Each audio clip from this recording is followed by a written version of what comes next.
Howdy, howdy, and welcome to Moose Podcast number 428, the Waterfowl Dive. How you folks doing? We're just a week away from Santa Claus coming, or could be Mr. UPS or somebody else bringing those goodies to you. Man, this year has flown by because, the week after Christmas, it's New Year's. Man, that's just, 15 days away? That boggles my mind. Hey, I understand it's been a busy week. I had a great week down last week in Arizona. Yeah, marvelous time. Probably the reason why I'm inspired to do this particular podcast now. I hope you've had a great week as well. Appreciate the few of you who have written and all your very fine seasonal wishes. Means a lot to me. So thanks ever so much. So I am again recording using the Adobe Podcast. I am using the new V2 Enhanced Speech. I appreciate a couple of you telling me that you actually can hear a difference. It's, of course, AI, and AI is making me sound better. So that's always appreciated.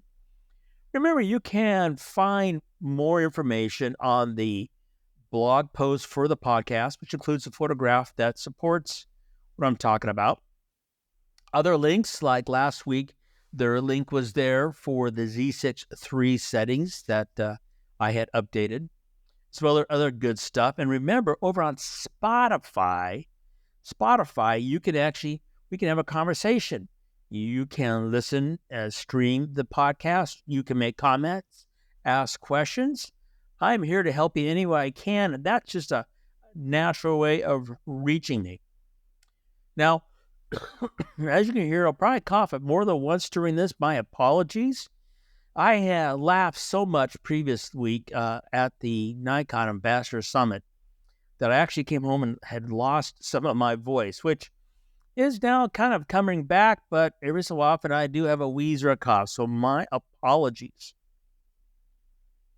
My good friends at Bedford Camera, that's bedfords.com, with all those stores, including the new one there in Kansas City, they are just going berserk, and you guys are driving it. So thanks ever so much. The elves there at Bedford's tell me that they've got stuff going out the doors. They have some great questions. And I love a couple of you have actually sent your spouse. I love this. Sent your spouse to Bedford's, buying presents for yourself. I know one person who he the box for the lens is under the tree, but he's already enjoying that Christmas present. That's just so cool. I love it. And Bedford's, they're the perfect place to send your spouse with your Christmas list. They've got the inventory, the prices, the Moose discount, and hey, they have got some great deals, including some amazing end-of-the-year Nikon special sales. So head to Bedford's, tell them that Moose sent you. You'll see that Moose discount after your purchase, and they are just great folks. Thank them for sponsoring the Moose podcast and, of course, helping us photographers with our great passion, visual storytelling. So thank you, Bedford's. Had a marvelous week last week. In the most unlikely spot, you'll see a moose shooting report for this place this week. That is the Riparian Preserve at Water Ranch. Now, that's a really fancy term, and it's actually a spectacular place, kind of in the middle of the city, in the middle of the desert outside of Phoenix, where a lot of waterfowl show up. Now, these are not, for the most part, habituated waterfowl. Some of them are incredibly shy and hard to photograph. But there's a marvelous location there that there's the same kind of place playing out in my backyard in Montana. I know there is places in the Central Valley of California and the central U.S. and the East Coast where you have access to waterfowl. And waterfowl, they're just a treasure to photograph that a lot of people don't really spend time with because it's a challenge. Now, in the perfect world, you would have one of those flow hides. I would love to have a flow hide, but you're talking about a minimum of a $2,000 investment just for that float hide. And then you have to have a place where you can actually use it. That's a challenge. So rather than to talk about what would be the perfect world, let's talk about what we normally would do, and that is shooting from the shore. Now, down at the preserve, you've got, I call it the dock. You've got this semi-floating walkway that's out in the water about 15, 20 feet from the shore. That extra little difference going out there is just a marvelous place to shoot. And there's many places that have boardwalks. And so in this process, the first thing you have to think about is when you feel people walking, you have to remember stop shooting, because the platform you're standing on is wobbling, and no matter what you do, proper long lens technique or vibration reduction, it won't make a difference. You're going to have out of focus, jiggly pictures.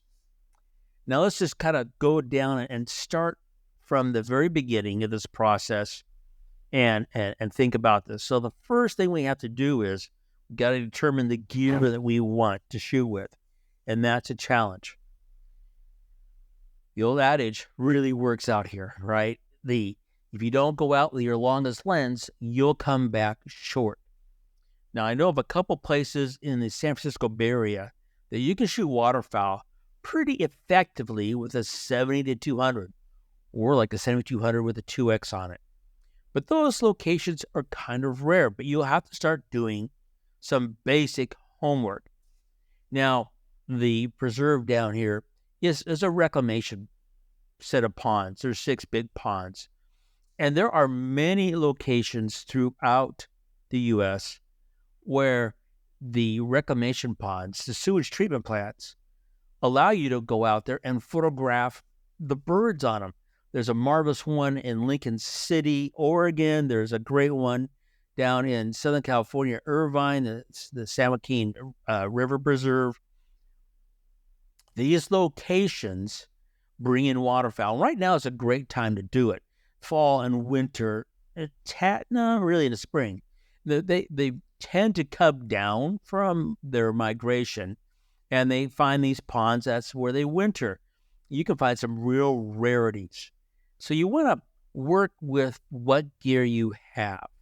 In my case, I shot exclusively with the Z600F4 TC, shooting at 600 and 840 millimeters. This past week, I was using the Z6 III, and one of the things I want to mention that's kind of, I think you should think about is we kind of get stuck in autofocus mode. We find one, and of course, that's the goal. You find one that works for you, you kind of stick with it. But you might want to explore. So I did this last week. I went to the C2 using the 25 by 5 grid in that, and then having the critter eye detection. And I'm telling you, it worked marvelous. If you've listened to past, you heard me talk about the 3D or auto area.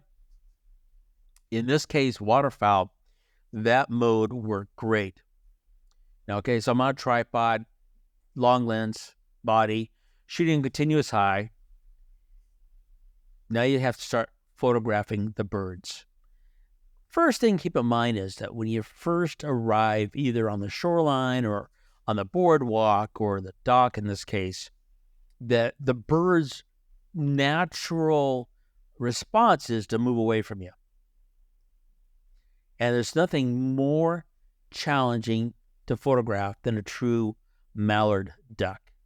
If it's a duck pond mallard, they'll come right up to you, right? So they're expecting to get bread, and that's bad for them, by the way. Don't give them bread.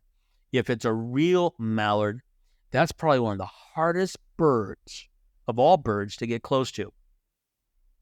So the first thing you want to do is when you arrive, be set, ready to go. If you're going to put tail grippers on, have that all done before you get to that shore, to where you're going to photograph them. Have everything set up on the tripod. So when you get there, you put your gear down and you stop.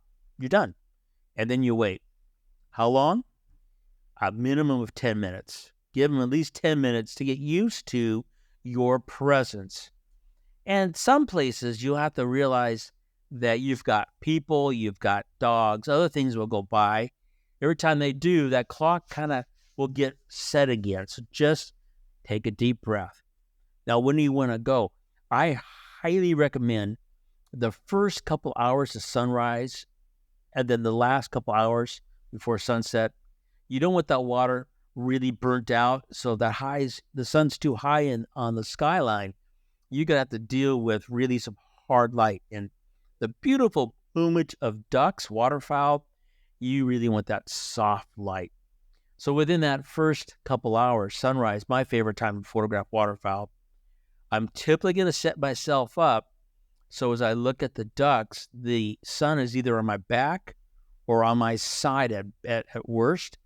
And I'm looking for that light to go across, kiss the waterfowl. And here's the real trick in this, is to light up the other side of the pond, because that color, whether it be trees or reeds, whatever, is going to reflect into the water. And that's where you get that gorgeous water. And that's probably one of the big things about photographing waterfowl is the background. Now, if you're shooting on a gray, overcast day, that gray is going to be reflected in the water. And gray water just is not really attractive. Gray skies, gray moods, that kind of thing. But if there's some activity going on in the water, you'll get other reflections besides gray, and then you can get this very woven kind of tapestry, which is really quite special and unique. And then if you have like some fall color, you'll get some yellow in there. So you have gray skies, and you have reflection of yellow fall color, gray, yellow, or great colors. Then you get a ringneck duck or American widgeon or piebald group, anything going through that. Those reflections then set this great background. So you don't have to, your lens will be wide open. You don't have to shut it down. Wide open, it gives you the fastest shutter speed. And there are times where you more than likely will probably have to raise your ISO 800, 1600, because those little sweet little ducks are, of course, bobbing up and down in that water, and that water is getting stirred up by other waterfowl. So you have to compensate that and kind of watch as they bop around. Of course, then they've got lateral movement as they swim from point A to point B. So that's a lot of movement. So that shutter speed, what should you go for? Well, to be honest with you, you probably don't want anything less than 1/250th with 500 to 1,000 of a shutter speed. Probably going to yield you better results as they are zipping around back and forth. And so early morning, you could easily crank that ISO to 1600 to get that kind of shutter speed. Now, as you think about those nuts and bolts, one of the things you're going to think about is the actual distance between you and that waterfowl. Yeah, that can be a challenge. One thing to think about is to slowly pan with waterfowl as they slowly come towards you. Practice your panning. Look at your autofocus. And then when they get to the size you want in the viewfinder, then take their photographs as they go by. It will be a little time consuming, you might think, but the actual energy that comes through that photograph as you pan with them and they're coming over the little ripples behind them, and you have that gorgeous water, you can get some really unique shots. And in the process of photographing waterfowl, don't expect to come back with thousands and thousands of clicks. It doesn't really work that way. You just need one or two individuals that will come up to you, and that will make your morning totally successful. You come back with really great photographs, and you'll be inspired to go out and work them some more. It's, like I mentioned, just this brief period in late fall, winter, when they've come down from the northern latitudes where they're nesting, that we get the chance to photograph them. In this process, a couple of things to think about. One will be exposure. Some ducks, let's say like a western grebe, they're all white and black. You've got to watch your exposure, or else all the information in that white area can really just blow out if you have any kind of hard light. you might have to underexpose for them. What about like a ruddy duck that has a big white patch cheek on their head? And if you have a good looking male, he's got that beautiful blue bill. Again, exposure compensation. You want to make sure you get the detail in those feathers. And if you go and shoot just when you've got the perfect light, you could have a really short day if it's bald skies. So keep that in mind. That exposure compensation can extend your shooting period and perhaps bring out information in that plumage that is important to that particular species. I mean, if you're photographing, for example, a white pelican, they're all white, so you don't have to have all that information. It's where you have little birds with little spots of white that are important that you want to make sure you capture that in that photographic process. Now, the other thing to think about is the fact that you need to have some ability to identify the birds. The drakes and the hens, they look quite different. And some of the hens are just, kind of brown puffballs. Some of them, like the Gadwell hen or the American widgeon hen, they really are very spectacular when you get close detail shots of their flanks, their covert feathers, really gorgeous detail. And some males, again, the American widgeon, or let's say the mallard everybody knows about, they've got green-winged teals. A lot of them have these very iridescent feathers on their head, and they got to turn their head just right to see those colors. Or a ring-necked duck, all that great purple. Those colors come out when you have some really bright overcast, and they've got this kind of giant kind of God scrim that the light is bouncing around.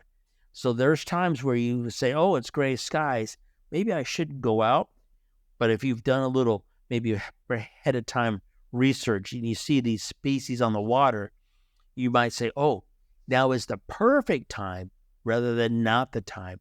So you got to do a little, maybe get out the Sibley's, look at the different species, see what you want to target.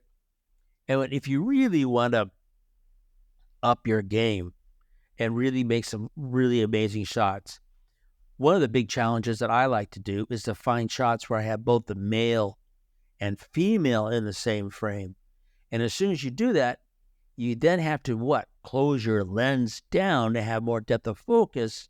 When you do that, your shutter speed goes down slower. So you got all these processes that you need to, deal with that, it's just part of the process. So think that all through as you go out there. Challenge yourself, and you probably will get hooked on the waterfowl. You will do that waterfowl dive.